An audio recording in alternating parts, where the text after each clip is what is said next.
welcome back to Twin J Racing, boys and girls. Today we're at Carowinds, which if you watched Fun Day Friday, you know I was here on the 28th. But I am literally standing in both North and South Carolina. This line behind me is the split between the two. But we're gonna go ride some coasters today and enjoy. We've actually already been on a couple.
Well, we just got off Copperhead Strike. It's a good ride like always, the second time for today. And it's just a fun ride. A lot of people give it hate because it could have been faster, this, that, or whatever. To me, it's perfect the way it is. Good hang time, just nice fun. Is it powerful? No. But there's other rides out there that are. So I enjoy it. Like I said, it's just hang time after hang time. JoJo roll through the loop, through everything. You're in and out of the seat the whole time, and you're just enjoying it.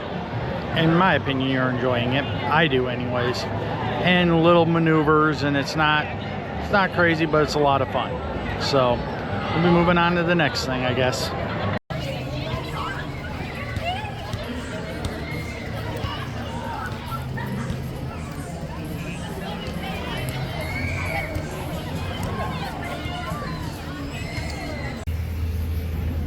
This is what's left of Nighthawk, or well, lack thereof. We got the other spiral down that we saw videos of in the last few days. But we got a guy out there, he was torching. He's still torching. They're knocking bases apart. Got another guy over there that was torching, just cutting the bolts so they can get the stuff off. Yeah, you can see the sparks now, he's cutting. But this is what's left of Nighthawk. My opinion, no real loss. That's what's left. Good riddance, goodbye. So that's what's going on. Here's some more footage of where Nighthawk used to be. This is a different area on the other side of the entrance pathway. If you look back there far enough, you can still see a little bit of yellow track or something laying back there, but we're not allowed back there.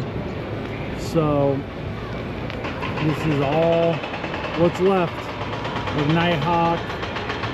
Or I believe it was like Cyborg or something, that one was at California's Great America. But they're clearing it out for something new. We don't know what that's going to be yet, but It'll be something new, and I didn't know this. So I was watching somebody else's video, and it makes sense. All of this down here used to be their boat ride that would go around. A big paddle wheel. You can see the track for where the boat used to go around. But that's definitely some interesting stuff from years gone by here. Well, boys and girls, we went back to the scene of the crime, but I couldn't record back there because they got music blaring and I'm not taking a chance on a copyright. My 100th coaster was Fury 325. There's some logistics about, well, maybe it wasn't, but I'm claiming it as my 100th coaster. And we just went and rode that, and we had a lot of fun. It's a good, fun coaster to ride. I enjoyed it. And I'm probably going to lap it at least another time or two before I leave today. We're going to go get another ride on Thunder Striker. We're here enjoying our day, riding different things, and you know, just having fun at this park. It's a great park to come to, and I guess we'll just continue on with our day, and we'll probably talk to you guys in a little while. And when I'm done today, we're going to talk about a few things. Thunder Striker used to be an Intimidator, which you guys all, well, you may or may not know, but Earnhardt Enterprises or whatever, I'm not up on the stuff on NASCAR, but they lost the rights to the Intimidator name and the Dale Earnhardt theming at this park and at King's Dominion on both of their Intimidator rides. So here they named it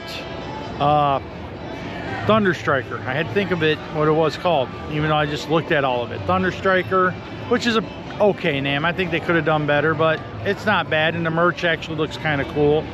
But Intimidator 305 at King's Dominion, which we're not at, but we're just going to talk about it real quick. They changed it.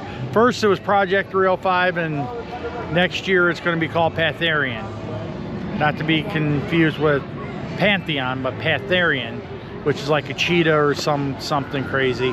I think they could have come up with a much better name, but they're trying to fit it in with the Jungle X, and they're repainting it, and I don't like the new paint. But all right, ran over. We won't even talk about King's Dominion anymore, but we're here. We're mainly going to hit the top 4 coasters, in my opinion. We're not going to ride. I am not going anywhere near Vortex because that ride is a joke. In my opinion, it's an old stand-up, which I have no problems with old stand-ups. I loved Iron Wolf. But this one, the loading takes forever, and it's just not a good ride even after that. You got, I'm looking at, it's over there in the distance, the blue Carolina Cobras or Flying Cobras. Last time I rode it, it made me sick, which is weird. I've ridden Boomerang since, and I've been fine, but that one made me sick. And then Ricochet, which is a wild mouse. And then you got Kitty Hawk over there. And I don't need it that bad. And then there's I think it's Woodstock Express here, but it's the same coaster as Kings Island and King's Dominion, and I guess Canada's Wonderland, but I ain't been there yet. But we're here, we're having fun, we're riding rides, and you know, Carowinds. Well, I'm gonna vlog right here because there's no music right here. We're sitting here by Fury, and then Hurler right in front of me. But we got our second ride of the day on Fury, which was good, like always. So there's nothing better than Fury, I don't think, in this park. I think there's better rides, but Fury is definitely a force to be reckoned with. After riding it again, I remember how good it is. It was 5 years almost since we've been here, so still a good ride, and we're gonna keep going on. And like I said, when I get done with everything today, we'll wrap it all up into one nice big ball of some of my thoughts and everything. So I'm gonna keep going around, shooting some footage, riding some more rides, and we'll check in with you guys in a little while. I think we're gonna head back over to Thunderhead Strike, or not Thunderhead, Thunder Strike. I'm angry. For those that know, I was trying to get some information here, but Dippin' Dots guy is MIA. How am I supposed to get information on what's the new water ride's gonna be? I don't know.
Well, you're gonna have to deal with my dirty windshield, but here's probably the last big pieces of Nighthawk. As you can see, some of this track still has the brake parts on it. You would think that they would want to save those. You know, I understand they're not using them on this coaster, but you would think they would want to save those for Batwing. But like most people think, Batwing's time is growing short, but you would assume, and I stress the word assume, that they would want to keep what was left for parts to try to keep it going for the rest of the year, or who knows, it may be closed and we just don't know it yet. I wanted to come, I've been looking at them all day, wanted to come over and see them if I could get to them, and here we are. Last of the Nighthawk. RIP, I guess. I wasn't that impressed with it.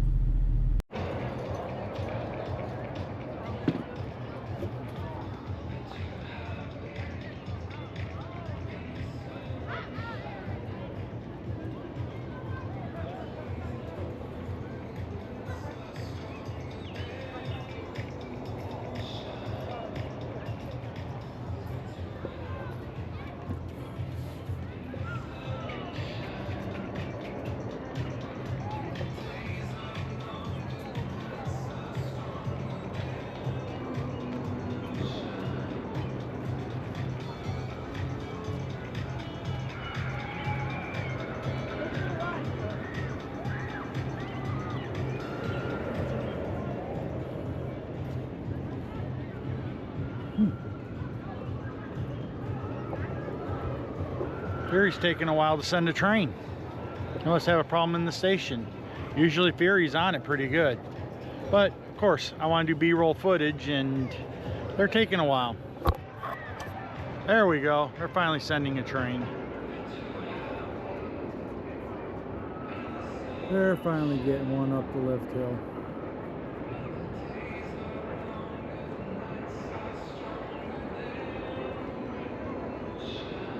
Almost to the top, even though I'll edit all this audio out.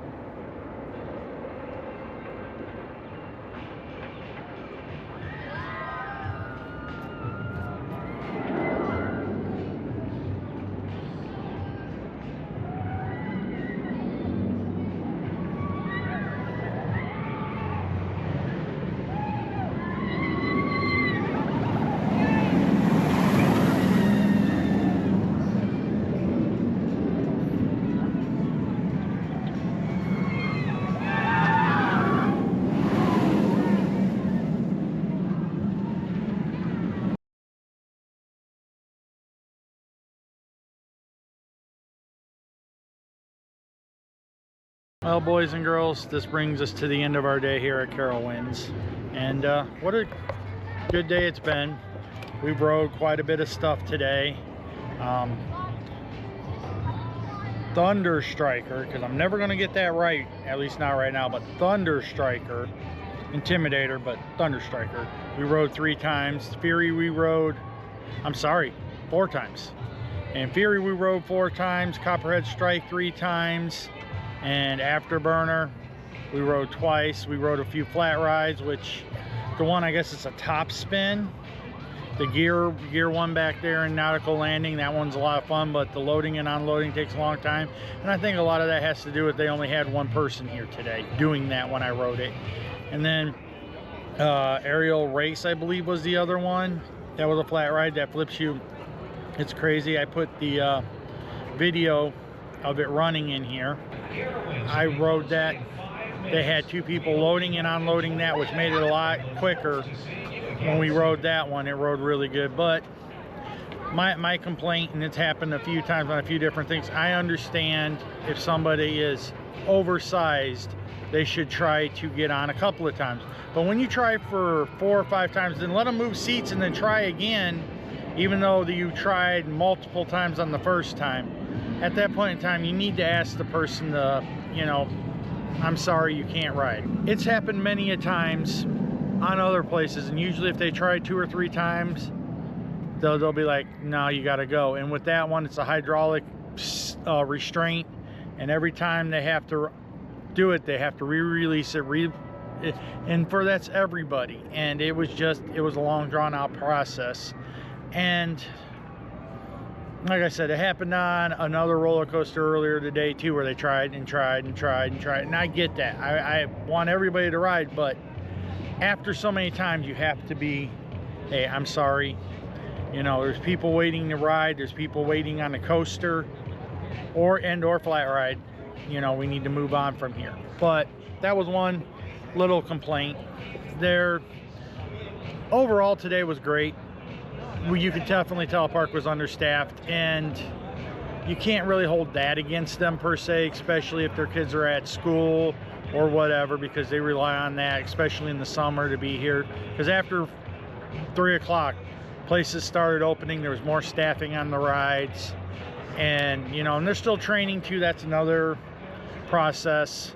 A lot of people are still training and still learning the job. They know the basics. Hey, put this person in, seatbelt down, seatbelt down. But when you throw in stuff like the ADA, which I use, because you know, I can't walk that well. You can't even see it. I'm on my scooter right now talking to you guys. But you'd hand them the paper and they're not sure what to do with it, and then they gotta go do this or go ask this, or you know, they don't really understand it and they have to be explained. And I understand that's part of learning, and I get that.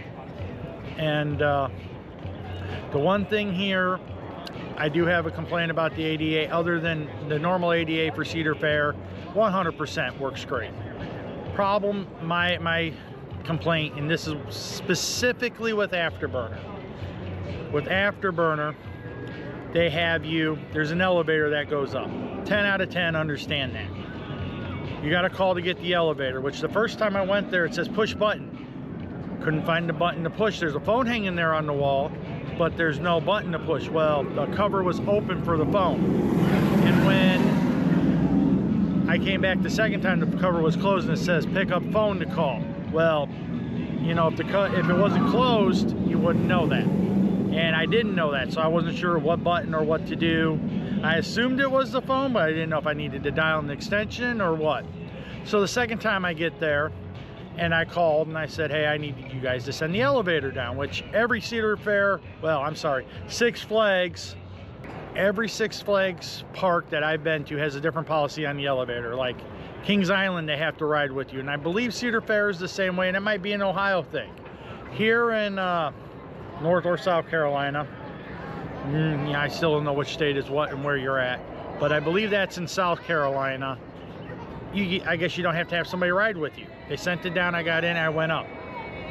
Yeah, which is different on that ride is you come in on the load side, which is very strange, at least in anything I've dealt with. But you come up, you get out of the elevator, and there's an aisleway there with a chain and a chain to go across. Well, I'm on the other side of that chain, and I'm waiting, and I'm waiting, and I'm waiting. After about probably a good 5 to 10 minutes, I can't say exactly how long, I said screw it, and I went back down, and then I went up the exit, which, I mean, okay, that works, but I asked them, I said, well, what's the deal? And they're like, oh, you're just supposed to come right on across. Anywhere else I've ever been, you have to present your paper, get it signed before you enter the loading area. But yet they're just like, oh, come in, you're just supposed to come in, and then we'll get you on the train. You know, that's the only thing that was weird. And it was also weird that the elevator was on the load side instead of the unload side, but it's probably in where you put it. But, and I think that was a staffing issue too. There probably should have been somebody up there when you came up to tell you what to do, because that's right where the line comes in, where the fast lane comes in, and then that could be there. So normally there would probably be a person there. So I think that's a staffing issue too, but there's no signs that say, hey, if no attended, please proceed, or any of that. So I wasn't sure what to do. And when I got up there the second time, or when I walked up the stairs, I asked them what was going on, and that's what they told me. And I find that kind of strange, but okay, I know that for future reference, but I'm not planning on coming back anytime soon. Like I told my wife a little bit ago, coming here this year wasn't even on my bingo card, but that's a whole nother story.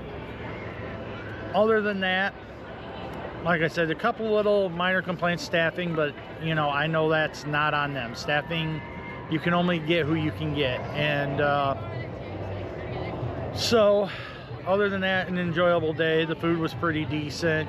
You know, it's the new theme park food, or the Cedar Fair theme park food that's decent.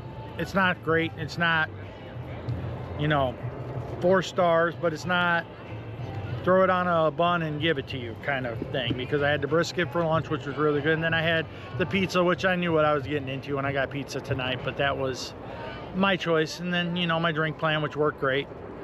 So overall, Carowinds was a good time. This park is fun. They are top heavy on coasters. The top 4 are really, really good. Let's get you guys into some light here so you can see me. But the top 4 are really, really good in my opinion. They have Fury, of course, is king here. Thunder Striker is number 2 in my opinion. I'm a big Copperhead Strike fan. A lot of people don't like that one, but I like Copperhead Strike. And then Afterburn. Afterburn is a really, really good invert. Is it the best invert? No, it's probably 2 or 3 in there.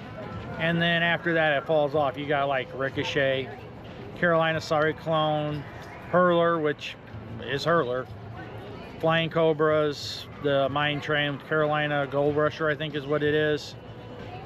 And you know, and then you got the kiddie coasters, and the new one's not opened yet. So it kind of goes poof. It needs some like mid-tier rides, some better mid-tier rides.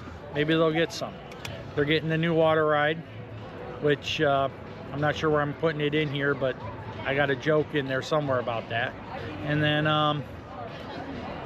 the flat rides are good selection. Overall, a very enjoyable park. This is, I would say, high mid-tier Cedar Fair park, or Six Flags Entertainment Court park. You know, it's not low end, but it's not, I still think Kings Island, Cedar Point is better, and I don't know beyond that who puts it up higher. You know, Kings Dominion to me I think is better than this park, but they got a better, I don't know, I like Intimidator 305 or Pantherian or whatever the heck its name is this year better than Fury. That's me, that's my opinion. Fury is awesome, but I like Intimidator. I like the forces on it better. Anyways, the other thing I was going to talk about, and I kind of alluded to, is it is odd. I'm not grasping it. There's a few places in here I saw where it said Six Flags Entertainment Corp. Like a thing for one of them scan things for your phone, whatever they call those. Six Flags Entertainment Corp. Wait a minute, that's not right. And then there's a couple of people in here wearing polos, black polos. There they go. That say Six Flags Entertainment Corp on them. And that just, wait a minute, I'm at Cedar Fair. No, this is Six Flags Entertainment Corp. It's going to take some time to get used to that, but yet there's still a lot of people wearing the Six Flags or Cedar Fair shirts and supervisor and everything else that just says Cedar Fair on it. And I understand it takes time to rotate the stuff out, and if you got to buy your own clothes, you're going to wear it as long as you can, you know, and I'm 100% down with that. So to kind of wrap this up, good day, great coasters, not a lot of waiting, you know. I think half hour, 45 minutes, maybe most on any coaster today. Right now, Fury's, well, their park's closed now. Fury was a walk-on. Intimidator was a walk-on. Sorry, Thunder Striker was a walk-on. Even the geese want to ride. But that's where we're at. We're going to Dollywood tomorrow, so stay tuned for that one, and we will catch you guys in the next one.